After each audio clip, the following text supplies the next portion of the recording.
इसकी माँ का नाम जानकी था।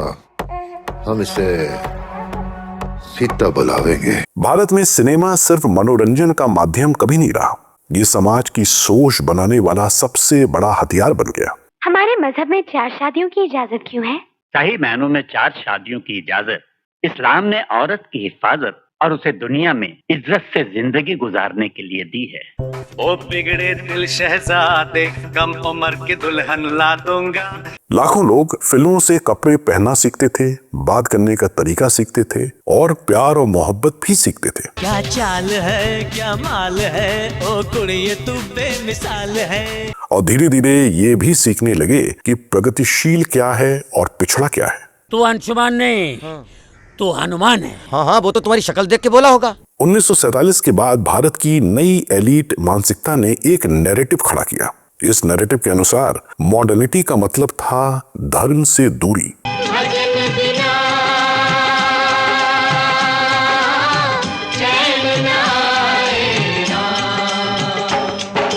और विशेष रूप से हिंदू धर्म और उसकी परंपराओं से दूरी। धीरे धीरे इसका असर फिल्मों में दिखाई देने लगा। जब मैं भैया शराब हूँ पीता, नजर आवे मोहे राम और सीता है, नजर आवे मोहे राम और सीता है। बावर्ची जैसी फिल्मों में शुद्ध हिंदी बोलने वाले कैरेक्टर को कमजोर, संकोची, उपहास का पात्र और यहाँ तक कि एफेमिनेट दिखाया गया, जबकि उर्दू बोलने वाले कैरेक्टर को रिफाइंड और सोफिस्टिकेटेड। ये रक्स मक्स क्या होता है? रक्स माने नाच, मश्क माने रियाज।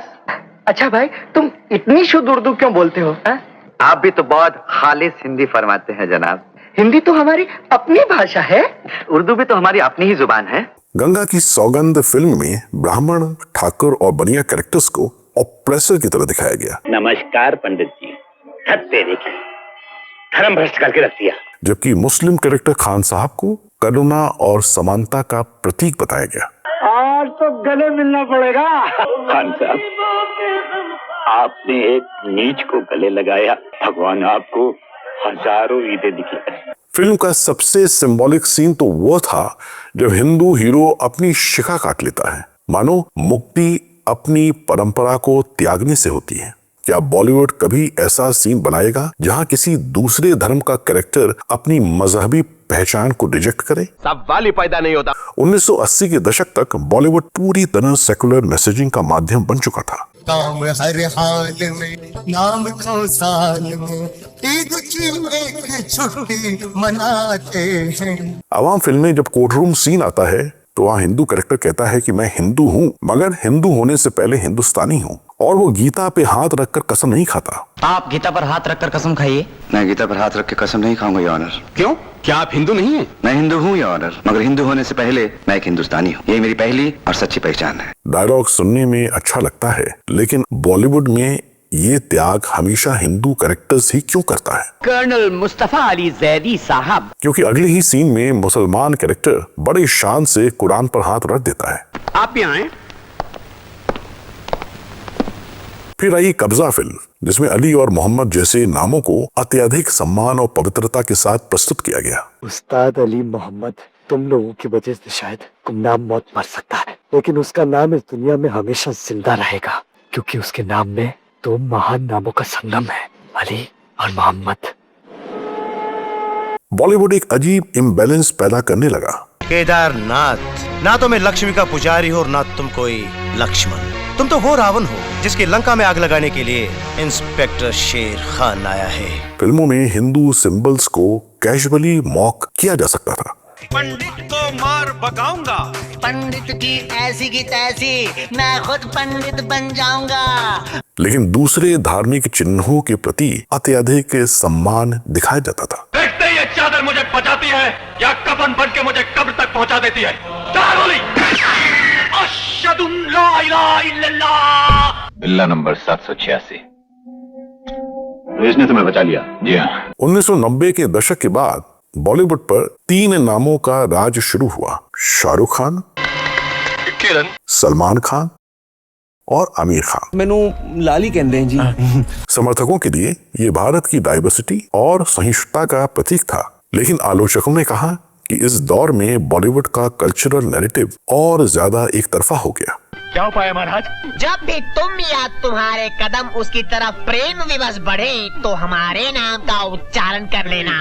जय गोबरनाथ। हिंदू पुजारी अक्सर भ्रष्ट, मंदिर के रिचुअल्स अक्सर सुपरस्टिशन, ट्रेडिशनल फैमिली अक्सर ऑप्रेसिव। इसी का परिणाम स्वरूप थी oh my God film. Film ने गॉडमैन और ब्लाइंड फेथ पर सवाल उठाए। तो फिर बुलाइए वो राम जी, शिव जी, गणपति, जिससे भी आपकी पट्टी कीजिए, अड़गुम्बा तांडव बिंडो करके उधर। भगवान धरती पर नहीं आएंगे। होंगे तो आएंगे ना महाराज। लेकिन OMG हो, OMG 2 हो या पीके जैसी फिल्म हो, बॉलीवुड का सटायर हमेशा हिंदू धर्म और उसकी परंपराओं पर ही केंद्रित रहता है। भाई साहब, भगवान का बैटरिया खत्म हो गई है का? नया बैटरी लगा दो। किधर लगता है? लगाओ। अरे भैया इसमें बैटरी नहीं पड़ती, वो डायरेक्टली सुन लेता है।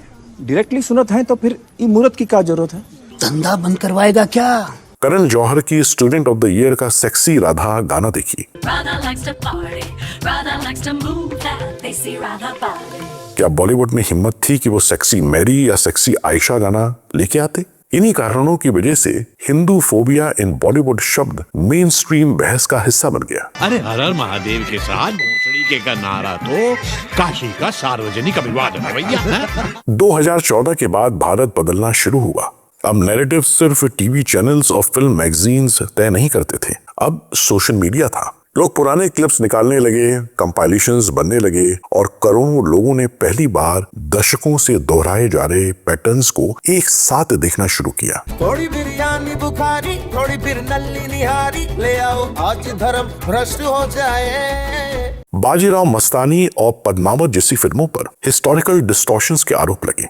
बॉलीवुड जो इस्लामिक इन्वेडर्स को ग्लैमराइज करके हिंदू प्रतिरोध को कमजोर दिखाता है, उस पर लोगों ने खुलकर टीका टिप्पणी की। धीरे धीरे बॉयकॉट कैंपेन्स शुरू हो गई। बॉयकॉट बॉलीवुड जैसे हैशटैग्स ट्रेंड करने लगे। लोगों ने पहली बार खुलकर कहना शुरू किया कि बॉलीवुड भारत की मेजॉरिटी सिविलाइजेशन को समझने में असफल रहा है।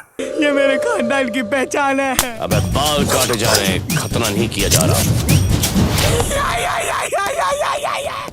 इसी दौरान साउथ इंडियन सिनेमा तेजी से उभरा। बाहुबली द बिगिनिंग ने भारतीय सभ्यता को ग्रैंडनेस के साथ प्रस्तुत किया। कंतारा ने फोक ट्रेडिशंस और देव परंपराओं को सम्मान के साथ दिखाया। हनुमान ने हिंदू देवता को बहुत गर्व के साथ बिना किसी मौकरी के प्रस्तुत किया। ऑडियंसेस ने इसे हाथों हाथ लिया क्योंकि पहली बार उन्हें लगा कि उनकी सभ्यता को बैकवर्ड नहीं बल्कि पावरफुल दिखाया जा रहा है। आज बॉलीवुड एक ऐतिहासिक मोड़ पर खड़ा है। एक तरफ पुराना एलीट नैरेटिव है, like warriors, conquerors, like Timur. Yes, absolutely. जहां धर्म विशेष रूप से हिंदू धर्म को और उसके सिंबल्स का मजाक उड़ाया जाता था और उसे प्रोग्रेसिव कहा जाता था। मंदिर में फूल चढ़ाने गए तो यह एहसास हुआ पत्थर को खुश करने के लिए फूलों का कत्ल कर रहे हैं। और दूसरी तरफ नया भारत है जो अपनी सभ्यता पर गर्व करता है, जो रिप्रेजेंटेशन मांगता है, जो बराबरी की सेंसिटिविटी चाहता है। द कश्मीर फाइल्स ने कश्मीरी हिंदुओं की त्रासदी को मेन स्ट्रीम में ला दिया। द केरला स्टोरी ने रेडिकलाइजेशन और कन्वर्जन जैसे विषयों को राष्ट्रीय बहस बना दिया। पर आज भी अन्नपूर्णी जैसी हिंदू विरोधी फिल्में आ रही हैं। आदिपुरुष जैसी फिल्म बन रही हैं जो करोड़ों हिंदुओं को ये सोचने पर मजबूर कर दे कि क्या बॉलीवुड और मॉडर्न फिल्म मेकर्स वास्तव में भारतीय सभ्यता को समझते भी हैं कि नहीं। कपड़ा तेरे बाप का, तेल तेरे बाप का, आग भी तेरे बाप की और जलेगी भी तेरे बाप की। और इसी के एक कदम आगे अब तो प्राउड बीफ ईटर को बॉलीवुड मर्यादा पुरुषोत्तम श्री राम की भूमिका में ले आया है। लेकिन ये बहस सिर्फ फिल्मों की नहीं है, ये कल्चरल पावर की बहस है, नैरेटिव की बहस है, सभ्यता की बहस है। जब सटायर हमेशा एक दिशा में जाए, जब मौकरी सिर्फ मेजॉरिटी फेथ के लिए रिजर्व हो। सीता आज लंका खुद जलाने आई। जब करोड़ों लोगों को महसूस होने लगे कि उनकी आस्था सेफ टारगेट बन चुकी है, तब विषय गंभीर हो जाता है। शुरू करो अग्नि परीक्षा। आज भारत की ऑडियंस बदल चुकी है। वह सिर्फ चमक दमक नहीं देखती, वो इंटेंट भी देखती है, नैरेटिव भी देखती है और रिप्रेजेंटेशन भी देखती है।